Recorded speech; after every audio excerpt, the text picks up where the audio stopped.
27절로 45절 같이 합독하도록 하겠습니다. 27절입니다. 같이 봅니다. 다니엘이 왕 앞에 대답하여 이르되 왕이 묻으신바 은밀한 것은 지혜자나 술객이나 박수나 잠재이가 능히 왕께 보일 수 없으되 오직 은밀한 것을 나타내실 이는 하늘에 계신 하나님이시라. 그가 느부갓네살 왕에게 후일에 될 일을 알게 하셨나이다. 왕의 꿈 곧 왕이 침상에서 머릿속으로 받은 환상은 이러하니이다. 왕이 침상에서 장래 일을 생각하실 때에 은밀한 것을 나타내시는 이가 장래 일을 왕에게 알게 하셨사오며 내게 이 은밀한 것을 나타내심은 내 죄가 모든 사람보다 많기 때문이 아니라 오직 그 해석을 왕에게 알려서 왕이 마음으로 생각하는 것을 왕에게 알려주려 하시니이다. 왕이여 왕이 한 큰 신상을 보셨나이다. 그 신상이 왕의 앞에 섰는데 크고 광채가 매우 찬란하며 그 모양이 시인이 두려우니 그 우상의 머리는 순금이요 가슴과 두 팔은 은이요 배와 넓적다리는 옷이요 그의 종아리는 새요 그 발은 얼마는 새요 얼마는 진흙이었나이다.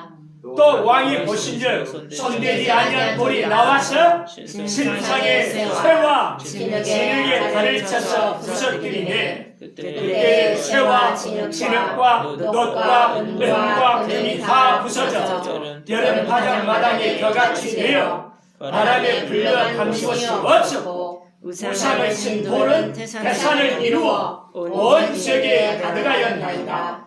그 꾼이 이러한즉 내가 이제 그 계성을 왕 앞에 아뢰리이다. 왕이여 왕은 여러 왕들 중에 왕이시라. 하늘의 하나님이 나라와 권세와 능력과 영광을 왕에게 주셨고 사람들과 들짐승과 공중의 새들 어느 곳에 있는 것을 막론하고 그것들을 왕의 손에 넘기사 다 다스리게 하셨으니 왕은 곧 그 금머리이다. 왕을 이어 왕보다 못한 다른 나라가 일어날 것이요 셋째로 또 목 같은 나라가 일어나서 온 세계를 다스릴 것이며 넷째 나라는 강하기가 쇠 바틀이니 쇠는 모든 물건을 부서뜨리고 이기는 것이라.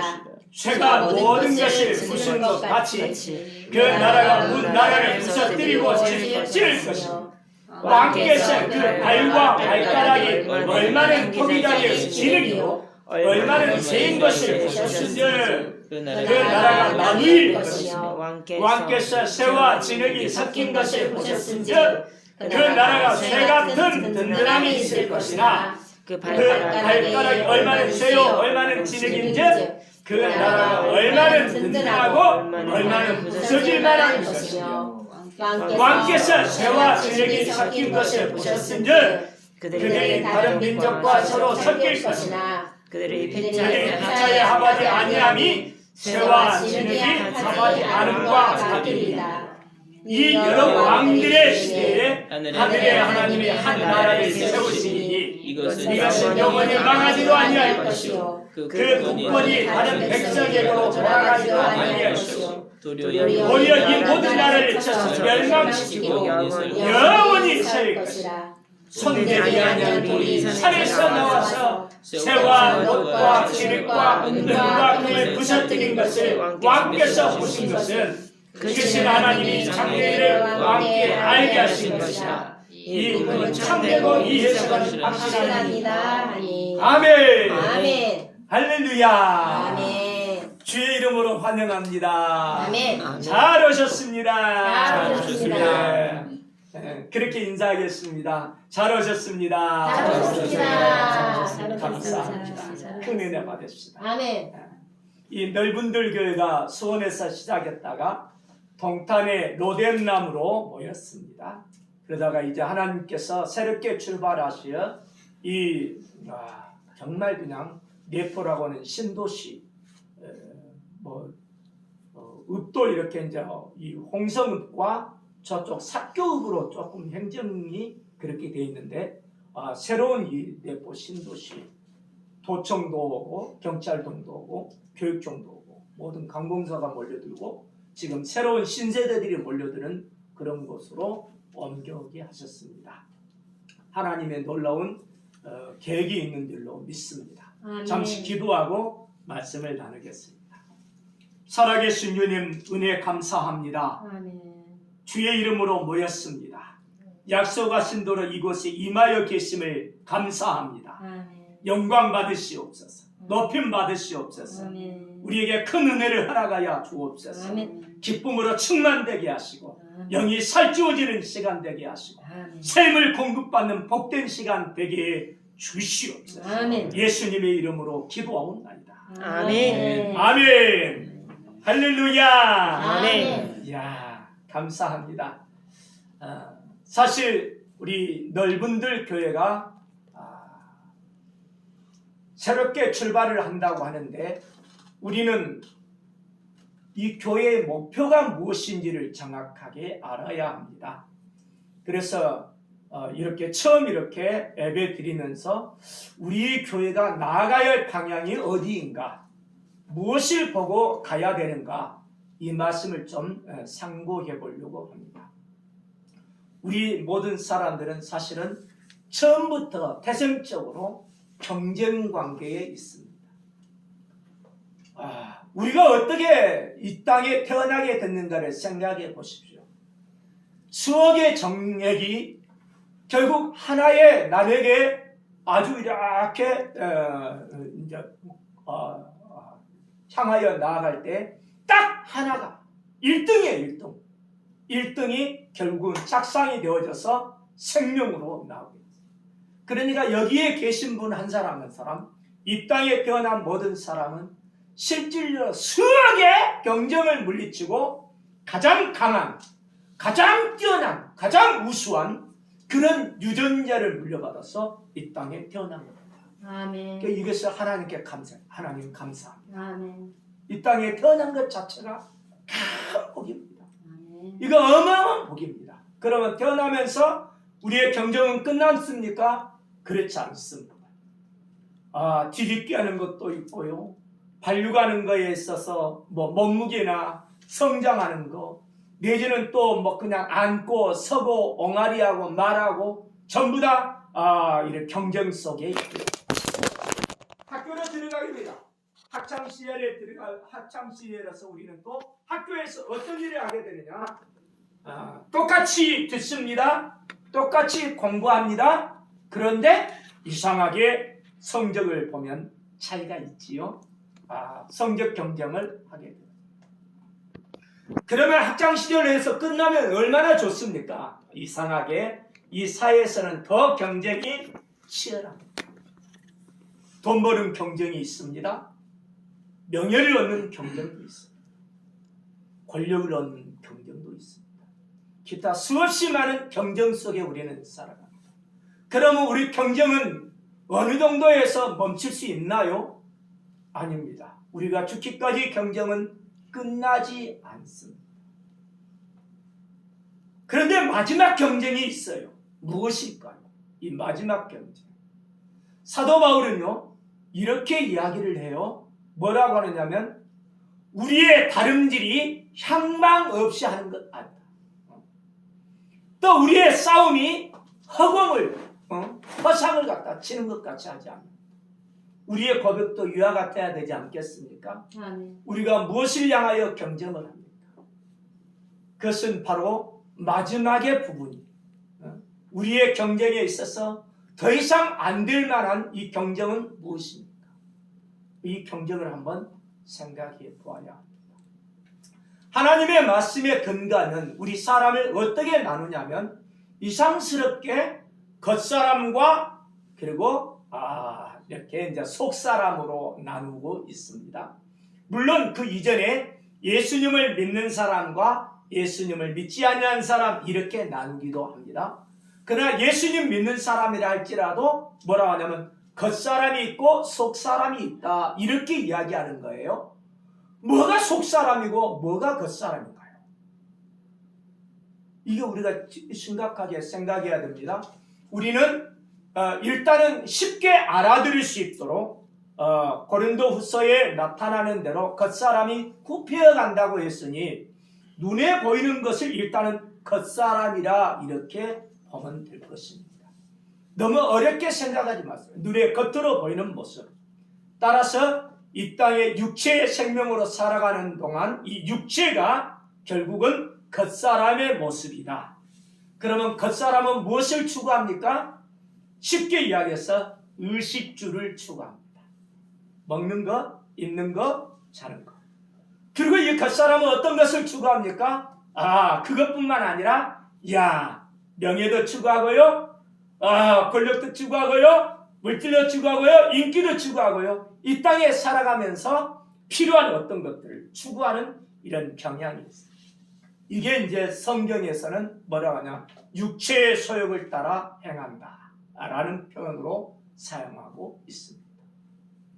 여기 이제 딱 이렇게 봤더니 정말 그냥 멋지게들 입으셨어요. 또 아주 곱게 입고 오셨습니다. 옷차림이 너무너무 좋아요. 참 훌륭합니다. 그런데 어느 정도 우리가 싹 가까이 하면 이 옷차림에 대한 것보다 그 사람의 무엇을 보게 되냐면 얼굴을 보고 이목구비 내지는 그 사람의 외형, 이 체형을 보게 되죠. 그리고는 또 무엇을 보게 됩니까? 사람은 그래 더 가까워져야 돼요. 가까이 되어지면서 무엇을 해야 되느냐? 그 사람을 알아봐야 돼요. 뭐라고요? 사람은 겪어봐야 돼요. 그런 말 표현하죠? 맞습니다. 그 사람의 내면 세계를 보는 거예요. 그 사람이 어떤 마음 씀씀이를 가지고 있는가? 어떤 됨됨이를 가지고 있는가? 어떤 생각을 가지고 있는가? 어떤 이렇게 기질의 소유자인가? 이것이 바로 사람을 더 볼 수가 있는 거예요. 더 깊이 들어가 볼까요? 그것으로 사람을 다 평가할 수 있습니까? 아닙니다. 한 단계 더 들어간다면 그것은 어떤 거냐면 그 사람의 영의 상태입니다. 어떤 영의 상태를 가지고 있느냐가 그 사람을 평가할 수 있는 겁니다. 우리가 경쟁해야 된다고 했습니다. 우리의 경쟁이 단지 옷차림의 경쟁이 아니라는 거예요. 우리의 옷은 말이죠. 여름에 시원하게 입고 겨울에 이렇게 좀 따뜻하게 입고 그러나 정말 그냥 옷감도 좋고요. 참 세련된 옷을 입은 이런 사람들 보면 멋지게 보이고 뭔가 품위 있게 보이고 좀 달라 보이지요. 좋은 겁니다. 그러나 그 옷이 아무리 비싸다 할지라도 그 사람보다는 중요하지 않다 이런 이야기. 그러니까 옷보다는 옷을 입은 이 옷의 주인이 더 중요하다. 동의하십니까? 아멘. 그럼 아멘 합시다. 아멘.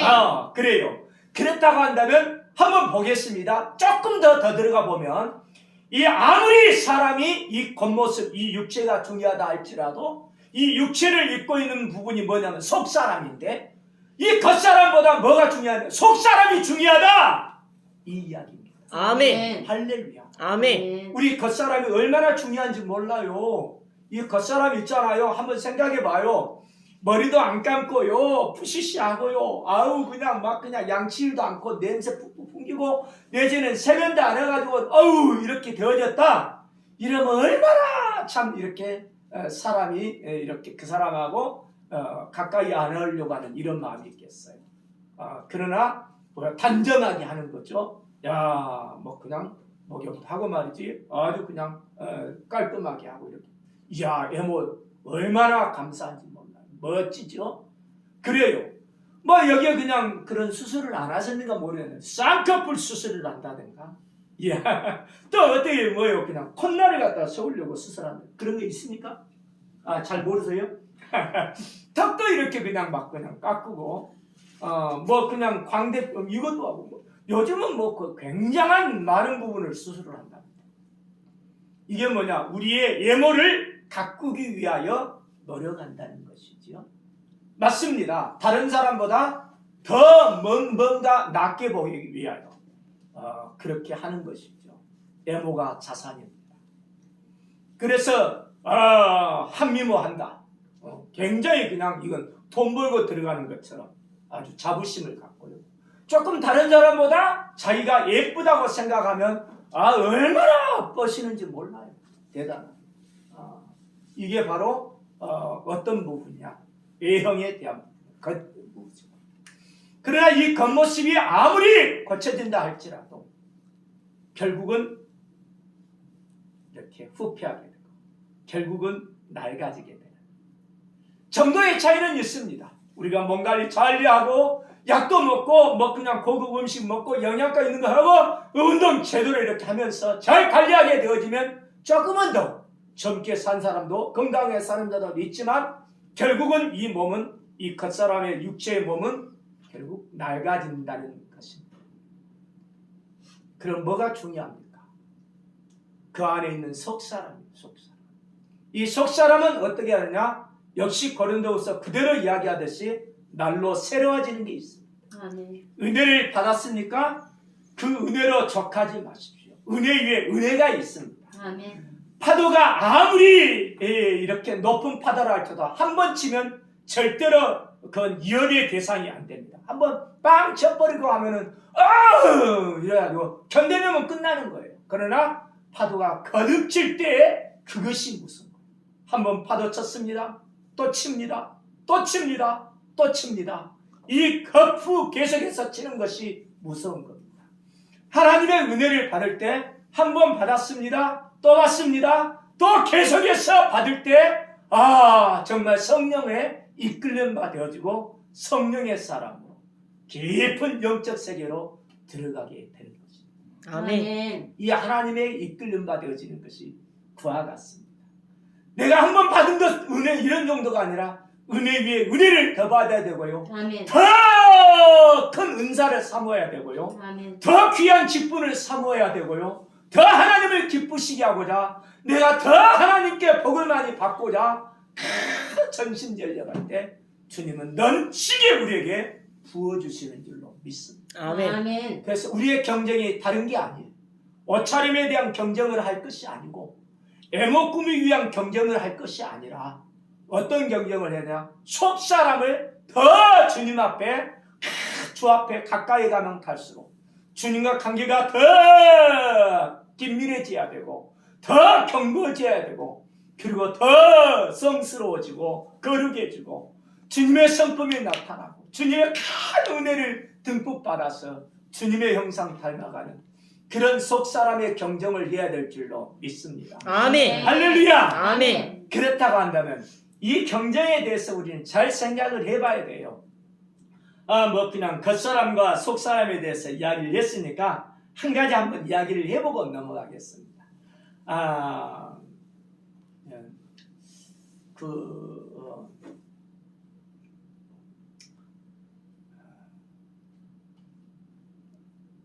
요술쟁이와 생지라고 하는 이제 우화가 있습니다.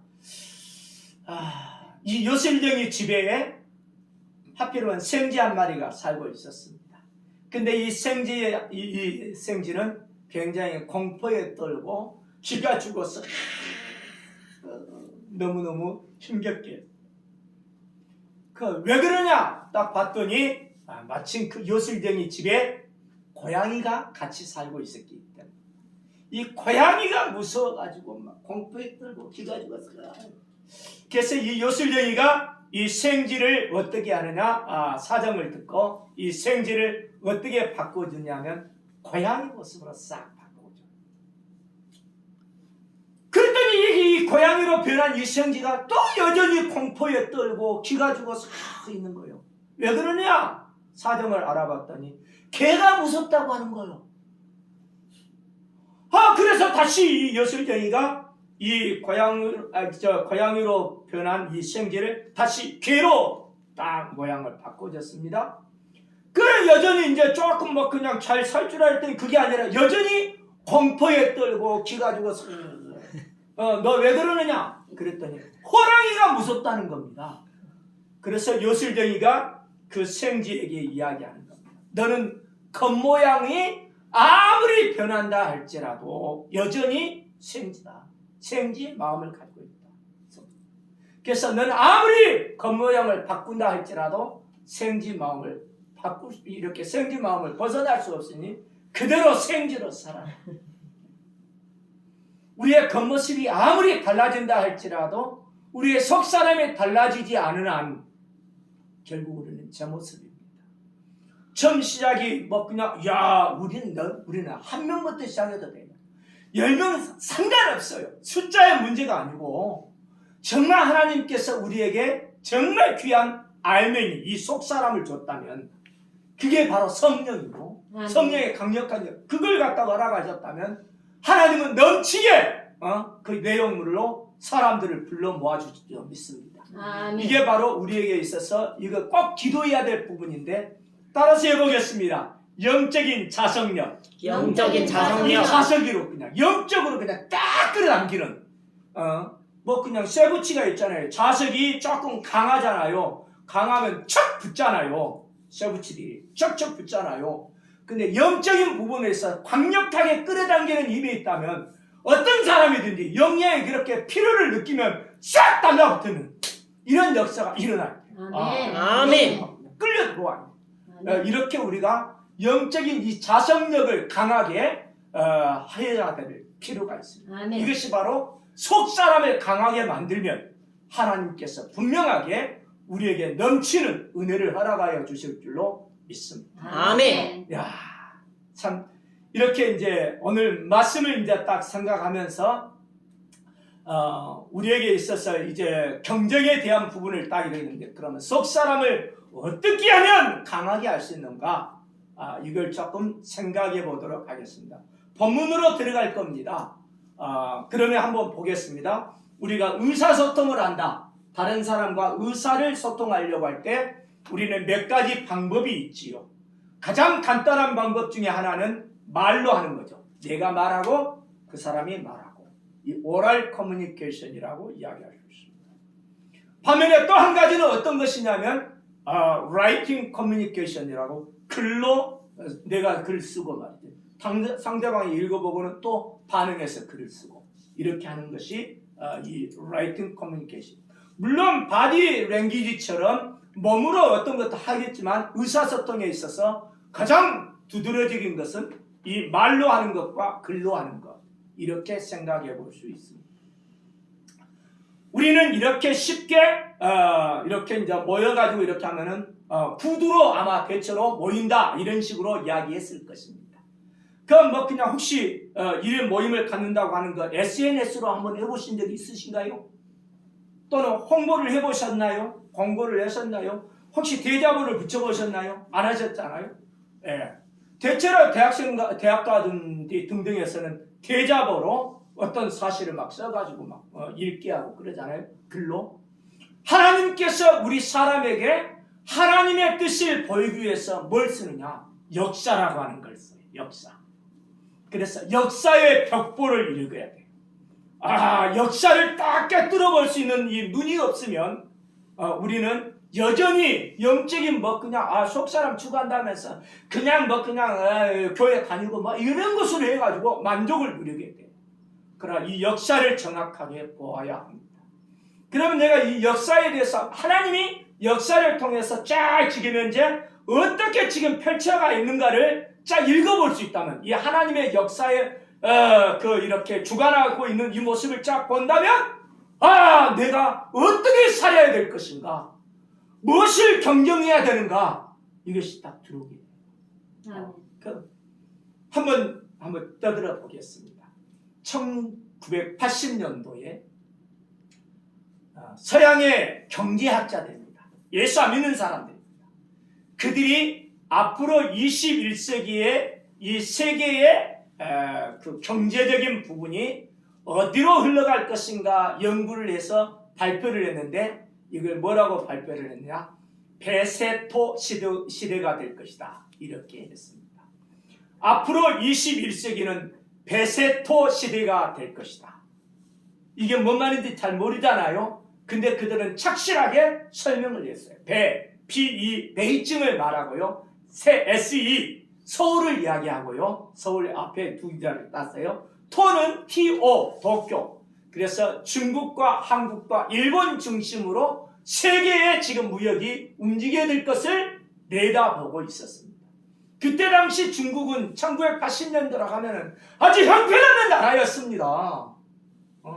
아주 그냥 쭉 헤매는 그런 나라였어요. 그런데 그들은 내다보면서 쭉 계속해서 중국에 초점을 맞추고 어떤 변화가 일어나는지 계속해서 추구하는데 지금 뭐 그냥 2021년밖에 안 됐는데 벌써 중국은 G2라고 하는 곳으로 올라왔어요. 세계 경제에 아주 두 번째로 올라왔어요. 이 어떤 일본을 3위로 밀려주고 어쨌든 그래도 일본도 여전히 경제 3위의 대단한 이런 그런 나라로 자리하고 있습니다. 한국도 한번 보세요.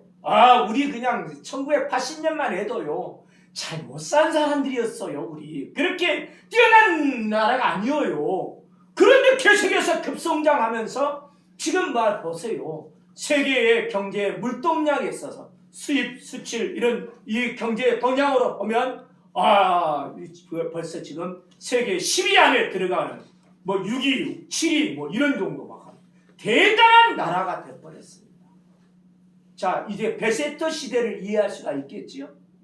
자, 선교학자들은 이렇게 예수님을 구주로 믿는 사람들이에요. 특별히 또 하나님의 종이라고 부름받은 이 사람들이 말씀을 진지하게 연구해서 성령에 이끌림 받아서 발표한 이 역사에 대한 이야기인데 복음의 서진 운동을 이야기합니다. 복음의 서진 운동이라고 하는 것은 복음이 어떻게 되냐 성령의 역사하심 속에서 쭉 해가지고 서쪽으로 성령의 역사 이끌어지더라 이런 이야기입니다.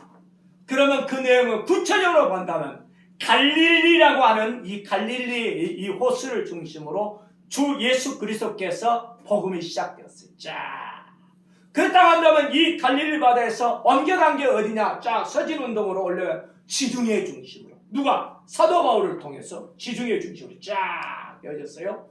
근데 윌리엄 켈리에 의해서 윌리엄 켈리라고 하는 이 선교사 시대에서 대서양 중심으로 쫙 복음이 계속해서 옮겨왔어요. 그리고는 지금 어느 시대가 되었느냐? 태평양 중심으로 해서 쫙 지금의 복음이 들어오는 이런 상황으로 들어와 있어요. 역시 민족도 마찬가지. 셈족에서 시작했던 이 복음이 함족을 거쳐서 야베 쪽을 거쳐 지금 우리 한국 사람이 역시 셈족입니다. 셈족으로 지금 와가지고 계속해서 밀어가고 있는 그 백투더 에루살렘으로 향하여 지금 아주 급하게 가고 있는 이런 시기에 와 있습니다. 우리는 어떤 시대를 살고 있는지를 잘 봐야 합니다.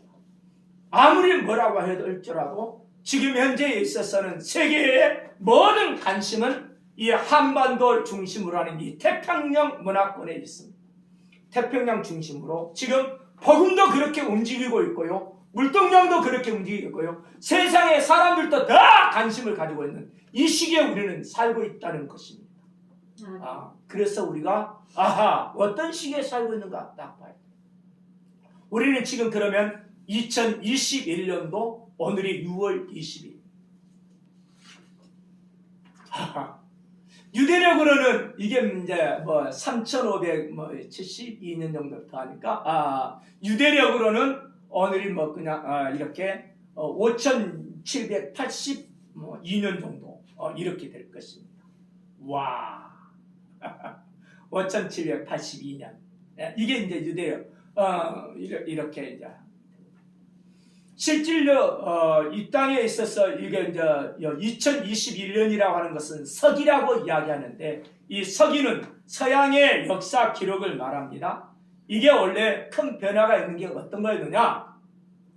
로마의 시제라고 하는 사람이 애굽을 정복을 했어요. 그러면서 이 애굽에 있는 태양력을 자기들이 끌어당겨서 이제 역사를 기록하는 것으로 삼았습니다. 이걸 율리어스력이라고 합니다. 이 율리어스력이라고 하는 것은 태양의 주기를 생각할 때 이게 뭐냐? 1년에 365일이다라고 하는 거 이렇게 계산을 해놓고 그리고 또 이렇게 해갖고 4년마다 하루씩 이렇게 하는 것으로 이렇게 바꿨습니다. 그런데 이것이 말이죠. 한 1500년쯤 지나니까 엄청난 날짜 차이가 있었어요. 어떤 날짜 차이냐? 지금 말이지, 그냥 부활절 행사를 하려고 하는데, 그것도 이제 아주 그냥 그때 당시에 모든 그리스도 교회에서 부활절 행사를 하려고 하는데, 이 부활절과 사실은 유대역에 의한 이 유월절하고 너무 차이가 나버린 거. 이게 왜 이러냐? 그랬더니 학자들의 계산에 의해서 딱 해보니까 태양에 이렇게 이제 지구가 태양을 한 바퀴 뺑 돌아는 이 공전의 주기가 이게 어느 정도 시간이냐면 365일이 아니라 365.2622 이 점 이하가 있는 거예요. 이게 차이가 이건 뭐 그냥 처음에는 별로 안 나는데 10년 뭐 20년 이것도 별로 차이 안 나는데 뭐 그냥 한 1000년쯤 가보니까 많이 차이가 나가지고 결국 이런 결과가 나왔어요. 그래서 1582년도입니다. 그레고리스라고 하는 이 교황이 어떻게 발표를 하느냐? 부활절을 그래도 좀 절기와 비슷하게 맞춰서 지키려고 뭐 하느냐? 11월 뭐 그냥 10월 달이죠. 10월 4일인데 10월 4일 내일은 어떤 날이냐면 내일이 바로 10월 15일입니다. 이렇게 하고 열하루 정도를 완전히 싹 뛰어 넘어가서 계산을 합니다. 이게 그렇게 되어져서 지금까지 되어졌어요. 따라서 이걸 그레고리역이라고 이야기하는 겁니다. 지금 서양 기록은 우리가 지금 사용하고 있는 것은 그레고리역을 사용하고 있는 이런 시기에 있습니다. 그래서 우리가 지금 2021년도인데 앞으로 얼마나 더 이렇게 이제 계속해서 이제 이게 기록이 되어질지 이들은 아주 계산을 정밀하게 했어요. 0.262 이 부분을 계산을 해가지고 4년마다 하루를 더 넣는 것은 맞는데 그러나 4배수로 떨어지는 날에 있어서는 이걸 갖다 하루를 안 치워. 그래야 딱 또 이제 맞아지는. 이야, 참 여러 가지로 계산한 사람들이 있어요. 이게 이제 역사 기록입니다. 사랑하는 성도님들, 오늘 한번 말씀을 한번 살펴보시기 바랍니다. 이 말씀 속에서 우리는 기억을 해야 될 게 있습니다. 하나님이 정말 싫어하는 것이 무엇이냐? 다른 게 아니라 우상 숭배입니다. 인간적인 방법으로 평화 정책을 추구하고 나름대로 어떤 것을 펼쳐나가게 되었을 때는 결국은 이것은 실패를 가져오는 걸 보게 됩니다. 솔로몬이라고 하는 사람을 하나님께서 왕으로 세우셨는데 이 솔로몬이 하나님의 철저하게 의지하지 아니하고 인간적인 평화 정책을 펼칩니다. 그것이 정략 결혼입니다. 이방 여자의 공주라든가 이런 사람들과 계속해서 결혼을 해가지고 평화를 유지하고자 하는 이런 것이 되어졌어요. 그러다 보니까 뭐 그냥 첩이 몇이오, 비빈이 몇이오, 뭐 그냥 어마어마한 이 사람, 이 많은 여자들을 거느렸다는 중요한 게 아니라 그 여자들이 각자 자기 나라에서 섬기는 우상을 가지고 들어왔어요. 이걸 하나님을 굉장히 싫어하는 것이 됩니다. 결국 그 아들에 의해서 나라가 남왕국, 북왕국으로 쫙 쪼개집니다. 북쪽 왕국에 있어서 또 결정적인 이 우상 숭배가 들어오게 된 것은 아방 때입니다. 북쪽의 아방이 결국은 누구를 아내로 맞이하게 되면 이세벨을 맞이하게 돼요. 근데 이 이세벨은 어떤 사람이냐면 이 시돈 땅의 엣바알이라고 하는 시돈 왕 엣바알이라고 하는 사람이에요. 그 바알 숭배자입니다. 이 사람의 딸이 여기에 왕비가 되어요. 왕비가 되면서 자기가 숭배했던 우상을 그대로 가져오게 됩니다. 북쪽 이스라엘에 그래서 이 완전히 바알 우상 숭배가 자리를 잡게 만듭니다. 이게 하나님이 진노하시죠. 그래서 북쪽 이스라엘을 쓸어버리는데 아수르라는 나라에 의하여 완전히 하나님이 정화시키는 작업을 하십니다. 이때 이제 이 백성들이 흩어지게 하는데 이 아수르가 이상한 정책을 펴요. 어떻게 하느냐? 이 아수르는 흩뿌리는 정책을 써요. 나라 정책이 그래요. 뽑아가지고 말이죠. 어디로 옮기는 게 아니라 싹 뿔뿔이 흩어지게 만들어요. 그러니까 북쪽 이스라엘의 이 사람들이 뿔뿔이 흩어지는 것보다도 나라는 망했고 어떻게 해볼 수 없으니까 남쪽 유다로 같이 싹 스며들어와가지고 이 형제 나라에서 거기서 빌붙어 사는 이런 상황이었습니다. 그런데 문제는요, 남쪽 유다도 문제였어요. 아이고, 우리가 상당히 그래도 선왕이라고 생각하는 여호사밧이 며느리를 좀 잘못되었어요. 며느리를 어떻게 하냐? 아합과 이세벨의 딸 아달랴라는 딸이 있는데, 이 공주인데 이 아달랴를 자기의 며느리로 삼은 거예요. 여호람 왕의 왕비가 되죠. 그 결국은 이 아달랴가 우상숭배자예요. 또 그러다 보니 남쪽 유다도 바알 우상으로 꽉 만연하게 됩니다. 하나님께서 정화시키게 하려고 하십니다. 어떻게 하시느냐? 주변 왕국을 사용하시는데 결국은 바벨론이라는 왕국을 사용하십니다. 왕국은. 그래서 북쪽 이스라엘은 아수리에서 멸망하지만 한 150년쯤 더 지나서 남쪽 유다는 바로 누구에게 이렇게 하느냐? 결국 바벨론이라는 왕에게 멸망하게 됩니다. 바벨론 왕이 그때 멸망시키는 아주 강력한 군주가 있는데 누구냐면 누구? 느부갓네살. 그래요. 다시 한번 느부갓네살.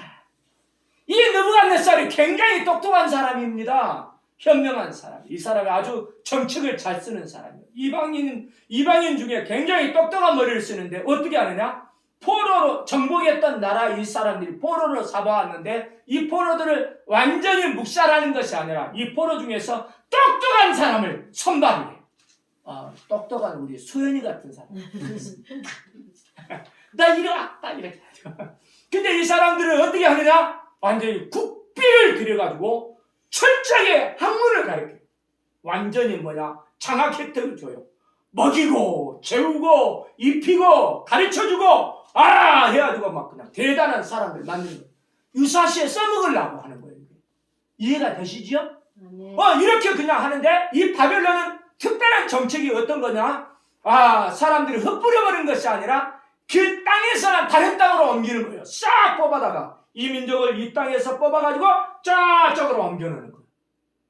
엄선한 거기서 살아야 되는 거예요. 이해가 되셨나요? 네. 그러면 이 이스라엘, 이 남쪽 유다가 가나안 땅에서 어디로 뽑혔느냐? 쫙 뽑혀갖고 한 2,000km 떨어져 있는 바빌론 강가에 쫙 거기가 거주지가 만들어요. 여기서 생활해라 이렇게 돼버렸어요. 그러니까 이 바빌론 강가에서 주님을 향하여 기도하고 예배하고 하나님이 약속한 그 가나안 땅을 돌아가기 위하여 이들은 힘쓰고 있는 이런 부분이 이 바벨론 강가에서 노래가 나오고 그냥 내가 이제 잘 모르는데 By the of the rivers of Babylon 바벨론의 강가에서 By the rivers of Babylon 오 잘하네. 아이고 맞아요. 그렇게 그냥 거기서 하면서 바벨론의 강가에서 불렀습니다.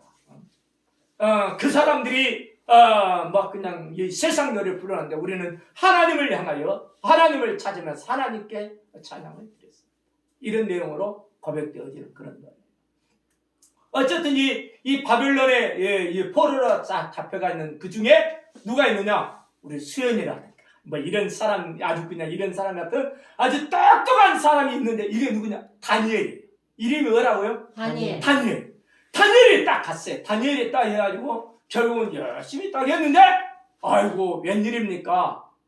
아이고 이 느부갓네살이라는 사람이 모든 나라를 갖다 점령한 이 대제국을 건설하고 싹 침상에서 고민에 빠졌어요. 앞으로 말이죠. 내가 이렇게 다 정복했는데 앞으로 이 세상 나라가 어떻게 전개될까? 미래 역사에 대해서 궁금했어요. 내 다음 세대는 어떻게 될 것인가? 이 나라는 어떻게 될 것인가? 이들을 이렇게 영원토록 번영할 것인가? 이게 고민이 이 사람이 딱 한 거예요. 고민이 딱. 이렇게 딱 하는데 어느 날입니다. 상스러운 꿈을 합니다. 보통 꿈이 아니에요. 이거 대단한 꿈이다. 그래서 이제까지 자기가 먹이고 키우고 막 그냥 국비를 들여서 했던 이런 사람들, 박사들, 내지는 막 그냥 아주 대단한 이런 학자들, 이런 사람들을 불러가지고 야! 너희들 말이지 내가 하나의 꿈을 꾸었다. 이 꿈을 좀 해석해라. 이렇게 이야기를 하는 거예요. 그랬더니 박사들이 무슨 꿈을 꿨는데 꿈 말씀하세요. 무슨 소리? 내가 말이지 내 꿈을 말해주면 너희들이 그냥 이렇게 함부로 말을 해가지고 그 꿈이 해석이 맞는지 안 맞는지 어떻게 내가 알겠냐. 그러니까 그러지 말고 내가 꾼 꿈부터 너희들이 말을 해라. 그리고 그 해석을 말을 해라. 세상에 한번 생각해 보십시오. 이런 거 어디 있어. 내가 꿈을 꿨습니다. 근데 내가 말하지 않았습니다. 내가 알려주지 않았습니다. 근데 다른 사람이 어떻게 내가 꾼 꿈을 알 수 있냐고요. 안 되잖아요. 그런데 이 왕은 대단하게 아주 의식을 가지고 있어가지고 일을 합니다. 안 하면 막 그냥 다 잡아 죽여 이렇게 돼요.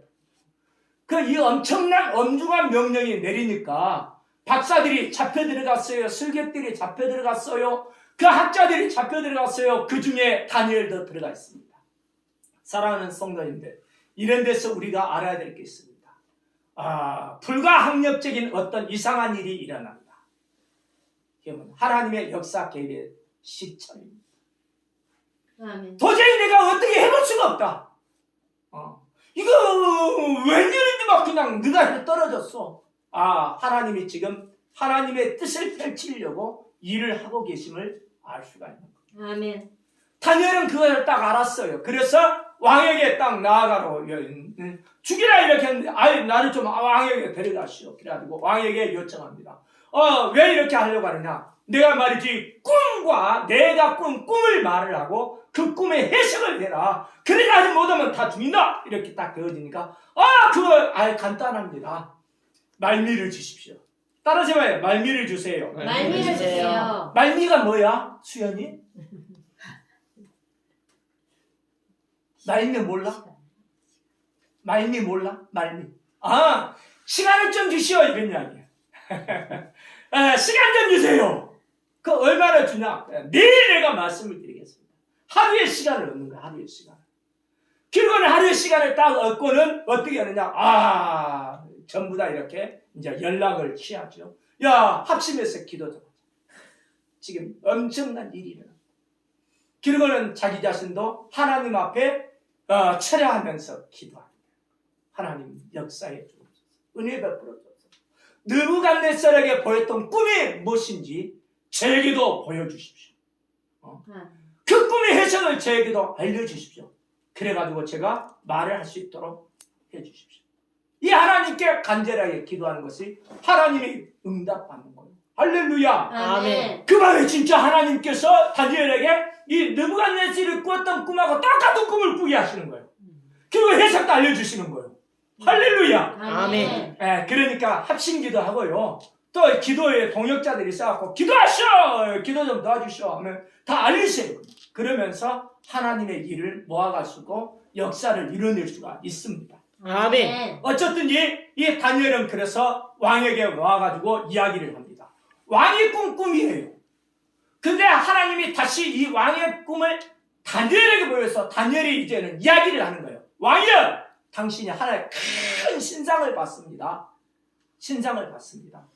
맞다. 근데 이 신상이 굉장히 특이합니다. 머리는 금으로 되어 있고요. 팔하고 가슴은 은으로 되어 있고요. 배와 이렇게 넓적다리는 놋이라고 하는 구리로 되어 있어요. 그러면 그 밑에 다리 이 발은 뭘로 되어 있느냐? 철로 되어 있어요. 근데 발과 발가락은 뭘로 되어 있느냐? 아이고 이상하게 말이죠. 철하고 진흙이 이렇게 섞여져 있는 이런 것으로 되어 있는 신상입니다. 그럼 이것만 봤느냐? 그게 아니라 공중에 뛴 돌이 하나가 있었어요. 이 돌이 하나가 그냥 와가지고 어디를 펴버리냐? 발과 이 발가락을 빵 때리니까 이 신상이 와르르 무너지는 거예요. 완전히 그냥 무너져서 싹 사라지면서 이 돌멩이들이 쫙 계속해서 많아지더니 태산을 이루어가지고 온 세상에 이 돌만 천지가 돼버린 거죠. 이것을 이야기하니까 맞다! 그 해석을 이야기해라. 도대체 어떻게 된다는 이야기냐? 이 은밀한 것, 미래에 대한 이야기는 은밀한 것인데 이 은밀한 것은 하나님만이 알려주시는 겁니다. 아멘. 하나님께서 지금 나에게 이제 알려주셨는데 해석을 말하라고 알려주셨는데 하나님이 역사의 주관자이심을 알기 위하여 또 하나님께서 어떤 사람을 세우고 어떤 나라를 세우고 또 어떤 사람을 패하고 어떤 나라를 패하는지를 하나님이 역사를 어떻게 경영하는지를 왕에게 알게 하시기 위하여 하나님이 나에게도 알려주셔서 왕에게 말하라고 하셨습니다 라고 이야기합니다. 그래서 이것은 뭐냐면은 세계 역사에 대한 나라라고 이야기합니다. 앞으로 전개되길 나라를 이야기합니다. 어떠냐? 금나라 따라서 해봐요. 금나라. 금나라. 왜 수현이 따라서 안 해요? 은나라. 은나라. 은나라 따라서 해봐요. 은나라. 은나라. 그리고는 그 다음에 동나라. 그 다음에는 철나라지. 철나라. 그 다음에는 뭐가 있겠어요? 철과 진흙의 나라. 이해겠죠? 그러나 마지막에 한 나라가 있죠? 돌나라. 뭐예요? 돌나라. 할렐루야. 따라서 돌나라. 돌나라. 돌나라를 봐야 돼요. 사랑하는 성도님들, 나는 이것 때문에 내가 여기 와 있고요. 이것을 위하여 이렇게 살고 있고요. 이것 때문에 지금 내가 말씀을 전하고 있고요. 아멘. 우리 교회가 나갈 방향이 이 돌나라를 바라보고 나가야 됩니다. 이게 다른 게 아니라 이 금머리라고 하는 것은 금나라라고 하는 이 금머리는 바벨론을 이야기한다고 확실하게 언급하고 있습니다. 그리고 은나라라고 하는 팔가슴의 이 나라는 메데파사, 페르시아라고 들어봤어? 페르시아. 오케이. 페르시아하고 메디아라고 하는 이 나라의 연합국이었는데 나중에 페르시아가 강국이 되죠. 어쨌든 이 은나라가 페르시아를 이야기해요. 헬라라고 하는 나라가 배와 이런 넓적다리야. 이 부분이 헬라라고 하는 나라. 헬라 알지? 헬라 몰라? 그리스는 알까? 그리스. 그리스가 바로 헬라. 알렉산더. 알렉산더가 바로 헬라의 아주 수장입니다. 대단한 정보가 이 사람인데, 이 이야기가 다니엘서에서 지금 오늘 본문이 아니라 조금 뒤로 나가면 거기서 쫙 써져 있어요. 나라 이름까지 써졌어요. 다니엘서가 언제 기록됐냐면은, BC 6세기니까 580년, 560년, 이런 어간에 써졌는데, BC 560년 어간에 써졌는데, 헬라라고 하는 나라는 훨씬 이후에, 한 200년 후쯤에 이렇게 나오거든요. 근데 그냥 앞으로 나타날 그 이름까지도 말을 해놨어. 그러니까 이 하나님의 말씀을 연구하는 또 이렇게 말씀에 아주 자꾸 어깃거리는 아주 말씀을 부정하는 이런 사람들은 이거 말이지 나중에 기록했지 다니엘이 기록한 거 아니여. 헬라 이후에 어떤 사람이 기록했을 거야. 이렇게 이의를 제기했어요. 그런데 하나님이 이런 것도 다 예비해 놓으신답니다. 사회사본이 1947년도에든가 그때 발견이 됐어요. 사회지방에 이 양측의 목동이 딱 해갖고 쨍겨랑 해갖고 그 소리가 나니까 해가지고 그러니까 모두가 이렇게 성경학자들이 말씀을 부정하는 사람이나 인정하는 사람이나 보수나 사이는 다 스톱! 동시에 우리가 개봉해야 봐야 돼. 그래서 다니엘서에 대해서 진리가 밝혀지도록 여러 가지 했는데 거기에 어디냐? 이상하게 말이지.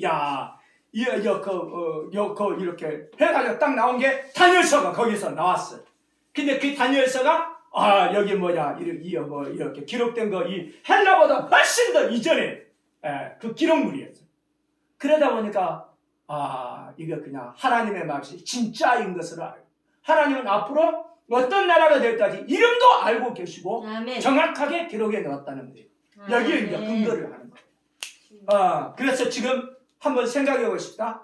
바벨론, 메데파사 그리고 헬라.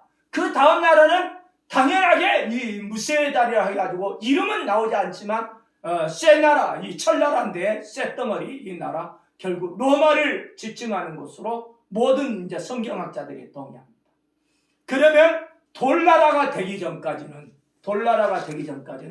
하나가 남았는데 발과 발가락의 상징은 철과 이 진흙에 섞여져 있는 이 나라가 지금 이미 시작되어 있는지 앞으로 이렇게 올 것인지 모르는 상황에 있습니다. 왜 그러냐? 역사적으로 이 나라들은 다 정리가 됐죠? 마지막에 돌나라는 다름이 아니라 메시아의 나라예요. 아멘. 예수 그리스도의 나라예요. 아멘. 베드로전서에 보면 상 노리신 예수 그리스도를 이야기합니다. 아멘. 건축자의 모퉁이 돌이 되신 예수 그리스도를 이야기합니다. 아멘. 사람의 손으로 짓지 아니하는 나라예요. 예수님은 전혀 이 신상은 이렇게 사람의 손으로 만들어졌지만 이 공중에 뜨인 돌은 만들어지지 않는 하나님이 세우시는 나라. 돌. 이 돌나라를 보셨습니까? 돌나라가 보여집니까? 돌나라를 진짜 사모합니까? 돌나라가 가슴에 박혀버리면 전혀 달라요. 삶이. 야, 내가 이 땅에 이것이 끝이 아니구나. 우리의 진정한 끝은 돌나라였구나. 이걸 우리의 육신의 생명은 이렇게 저렇게 해서 그냥 과거에 바벨론 시대에 살았던 파사 시대에 살았던 또는 헬라 시대에 살았던 로마 시대에 살았던 이 육체의 생명은 끝나지만 이것으로 끝나는 게 아니라 우리의 영의 생명은 영원히 지속되는데 어디냐? 돌나라에서 결정이 되는 겁니다. 아멘. 우리는 지금 이 시대가 철과 진흙에 섞여 있는 나라인지 아닌지 이건 그냥 관심이 별로 없어요. 왜 그러냐? 있다 할지라도 결국은 여기에 대하여 우리는 연연할 것이 아니라 돌나라에 가 있기 때문에 그래요. 아멘. 돌나라가 우리의 최종의 모습입니다. 우리의 경제의 뜻은 돌나라에 있어요. 이 돌나라가 어떤 형태로 되었는지 거기에 내가 영원한 모습으로 굳어져 버립니다. 우리는 영원히 굳어져 버리는 이 영광의 정도가 돌나라에서는 전혀 달라져 버려요. 아멘. 여기에 이제 우리 장로님 가정들도 이렇게 모이셨는데 사랑하는 우리 장로님들 이 땅에서 한번 생각해 보십시오. 흙수저, 금수저 그런 이야기 하지 마시고요. 어쨌든 그래도 이 땅에 있어서 세상의 출세를 위하여 나름대로 다른보다 조금은 더 나은 삶을 위하여 열심히 노력했을 거예요. 공부도 해봤을 것이고 운동도 해봤을 것이고 이런 직업 저런 직업 하면서 나름대로 해봤을 거예요. 그래서 물질도 버려드리고 건강도 하고 그 사회적인 지위도 없고 말이도 이렇게 해왔을 거예요. 훌륭하십니다. 다른 게 아닙니다. 이 땅의 나라에서 이 세상 나라에 살아가는 동안 우리는 나름대로 노력을 통하여 어느 정도 지위를 또 상승시킬 수 있고 변화시킬 수가 있어요. 아멘. 그런데 돌나라는 전혀 다르다니까. 그 나라에 들어가서 뭔가 이렇게 바꾸려고 하는 이 방법이 전혀 안 통하는 나라예요. 거기는. 아멘. 그 여지가 없어요. 돌나라에 들어가서 어떻게 신분 상승하고 내지는 출세하고 이런 게 없습니다. 돌나라의 결정은 언제 결정이 되느냐? 이 땅에 우리가 육체의 생명으로 살아가면서 이 세상에 어떻게 살아가느냐가 돌나라의 결정체다. 아멘. 그러니 우리는 이 싸움이라고 저는 표현했습니다. 이 경쟁을 포기해서는 안 됩니다. 아멘. 사랑하는 성도님들, 사랑하는 여기 우리 주의 이름으로 이렇게 모이는 하나님의 사람. 우리가 정말 관심 가져야 될 것은 돌나라예요. 아멘. 영원한 형태로 굳어져 버리는 영광의 정도가 완전히 굳어져 버리는 그래서 도저히 어떻게 변개되지 못할 그것을 위하여 이 땅에서 삶을 살아가되 이 땅에서 그것이 속사람을 경영함으로 만들어가는 거예요. 할렐루야. 아멘.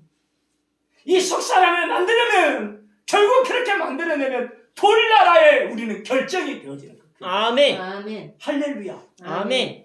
이 속사람 위해서 겉사람이 있는 겁니다. 아멘. 이 속사람을 정말 그냥 영의 사람으로 만들기 위해서 강건하게 하기 위하여 우리 육신의 건강이 필요해요. 아멘. 건강하셔야 돼요. 건강관리 잘해야 됩니다. 이 몸이 쓰레기통이 아닙니다. 아무거나 집어넣지 마세요. 정말 귀하게 알뜰하게 좀 이렇게 조심스럽게 몸도 관리하면서 살아야 되는 겁니다. 아멘. 할렐루야. 아멘. 더더구나 이 속사람 때문에 뭘 관리를 해야 되냐? 이 땅의 삶을 살아가는데 관리를 해야 돼요. 인맥도 넓혀야 되고요. 덕도 세워야 되고요. 본이 돼야 되고요. 착한 일도 하고요. 선한 일도 하고요. 해야 됩니다. 아멘. 함부로 살 게 아니에요. 이것이 속사람을 위해서 아니에요. 속사람을 위하여 그렇게 밖으로 나타나야 돼요. 선한 영향을 끼쳐야 됩니다.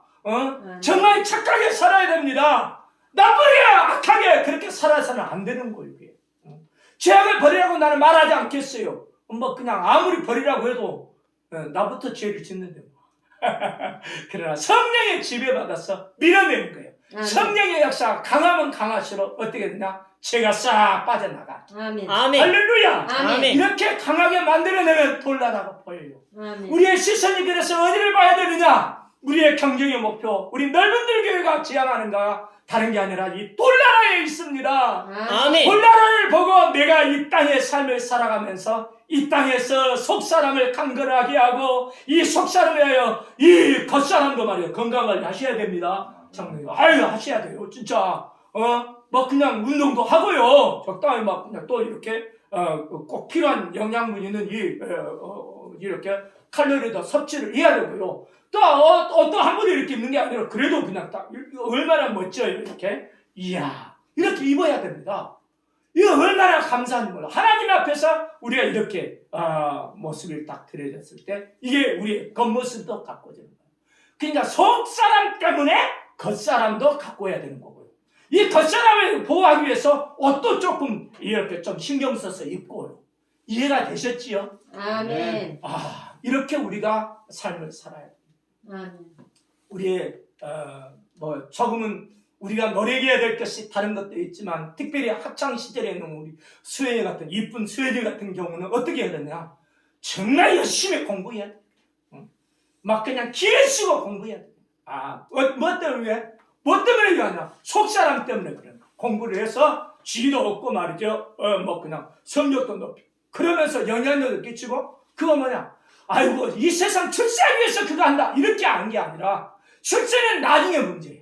속사람을 위해서 하다 보면 하나님이 지위를 허락하시고 하나님의 그 영향력 범위를 허락하시고 그래서 정말 하나님의 뜻을 이루어드리는 하나님의 사람으로 만들어줄 줄로 믿습니다. 아멘.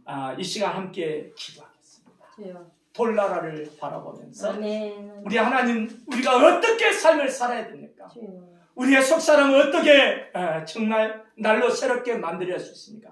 내가 무엇을 더 사모해야 되고 어떤 은혜를 더 사모해야 되고 어떻게 삶을 살아야 될지 주여 말씀하여 주시옵소서. 아멘.